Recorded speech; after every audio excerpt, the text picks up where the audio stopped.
Imagina só a cena: jovens atletas de elite, o futuro do nosso futebol, suando a camisa em campos de treinamento por todo o país. A pressão é enorme para otimizar cada minuto, cada exercício. Pais, treinadores, todo mundo querendo encontrar a fórmula mágica para o desempenho máximo. Mas e se os fatores que mais pesam na intensidade do treino não forem exatamente aqueles que a gente imagina? Ok, vamos mergulhar fundo nisso. A questão central que a gente vai desvendar aqui é exatamente essa. E a resposta, que veio de um estudo super detalhado, pode de verdade mudar o jeito que a gente enxerga a preparação no futebol de base. Para encontrar essa resposta, um grupo de pesquisadores foi até um dos lugares mais importantes do futebol mundial, uma academia de ponta na Espanha, um verdadeiro berço de talentos. Eles foram lá para acompanhar de pertinho as futuras estrelas do esporte. E o estudo foi muito sério. Foram 46 jogadores, das categorias sub-17 e sub-19, monitorados com GPS durante uma temporada inteira. O objetivo era bem claro: coletar dados precisos sobre o desgaste físico para descobrir o que de fato determina essa carga. A peça-chave para entender isso tudo é a tal da carga semanal de treinamento, ou CST. Pensa nela como se fosse um orçamento de energia do atleta naquela semana. É a soma de todo o esforço, a distância que ele correu, os piques em alta velocidade, os sprints, tudo. E saber gerenciar essa carga é essencial para melhorar o desempenho e, mais importante ainda, para evitar lesões.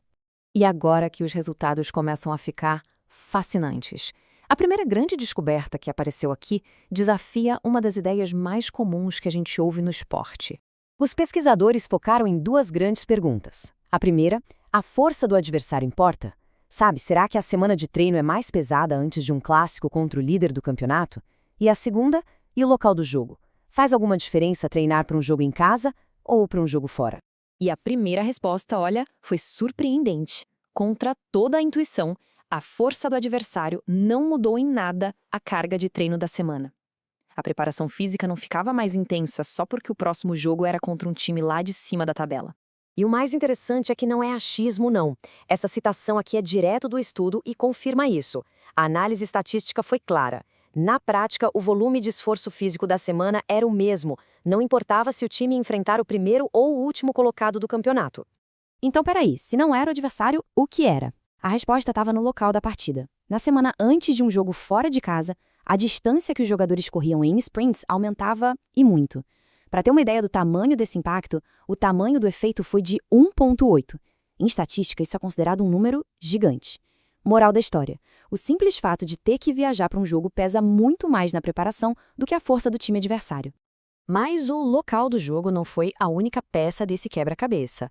Os pesquisadores também foram investigar outro fator que é a base da rotina de qualquer atleta: o número de treinos na semana.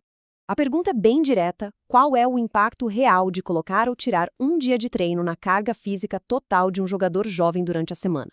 E a resposta está brilhantemente ilustrada neste gráfico. Fica muito nítido que a carga semanal total sobe consistentemente conforme o número de treinos aumenta, de 3 para 4 e de 4 para 5 sessões.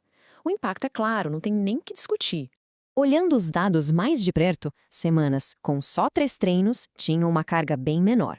Agora, quando a gente pula para 4 ou 5 sessões, o salto é significativo. E isso levanta um ponto importante. Talvez semanas com menos treinos, como as de 3 sessões, não preparem o atleta o suficiente para aguentar o tranco de um jogo oficial. E isso pode afetar tanto o desempenho quanto o risco de lesões. Ok, vamos juntar todas essas peças agora e entender o que essas descobertas significam na vida real, para quem está lá no campo, no dia a dia. Os próprios pesquisadores já deixaram tudo bem mastigadinho. A carga de sprints foi maior antes de jogos fora, menos treino significou menos carga geral e só o local do jogo, e não o nível do adversário, é que mexeu de verdade com o treinamento. Então, qual é a lição prática que fica de tudo isso? Bom, a primeira regra de ouro para um treino inteligente é clara: o calendário importa mais do que o adversário. Esse efeito do jogo fora de casa precisa ser planejado para evitar o desgaste. A segunda lição é que o número de treinos na semana é a principal ferramenta para controlar o estresse físico. Ou seja, otimizar o desempenho não é só sobre reagir ao próximo adversário, mas sim planejar com inteligência o ritmo da temporada. No fim das contas, usar dados como esses é o que vai manter os jogadores saudáveis jogando no seu melhor nível. Isso tudo deixa a gente com uma pulga atrás da orelha, né? A ciência de dados está só começando a desvendar a complexidade do desempenho esportivo. Se já dá para otimizar a carga física com essa precisão toda, imagina só o que vai ser possível quando a gente começar a aplicar essa mesma análise na recuperação, na nutrição e até na preparação mental dos atletas. O futuro do esporte, sem dúvida, está sendo escrito com dados.